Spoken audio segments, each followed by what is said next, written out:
Sa frêle silhouette est apparue dans le hall de cet immeuble, mardi soir, à l'heure du dîner.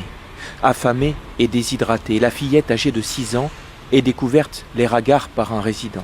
Elle tient à la main un petit sac, à l'intérieur, la clé de chez elle. Les voisins préviennent la police, qui pénètre dans l'appartement. À l'intérieur, aucun interrupteur ne répond, il n'y a ni courant, ni nourriture. Dans une chambre, la mère de l'enfant gît sur un lit, décédée. Elle était malade, explique aux policiers sa fille, prise en charge par le SAMU. La fillette sera ultérieurement confiée à l'aide sociale à l'enfance de la Haute-Garonne, aucun élément n'ayant permis pour l'instant d'identifier son père. Dans ce quartier HLM de Toulouse, ce drame silencieux attriste et effraie. Oui, parce que je suis mère isolée avec 2 enfants de bas âge et pas de relais toute seule. Si j'ai un problème de santé, j'ai peur de ça, oui. Une enquête de police devra déterminer les circonstances de la mort de la mère, dont le décès semble récent et naturel. Aucun élément ne permet à ce stade d'envisager l'intervention d'un tiers dans ce décès. Aucun des voisins que nous avons croisés ce matin ne semble connaître cette mère et sa fille. Leur identité ne...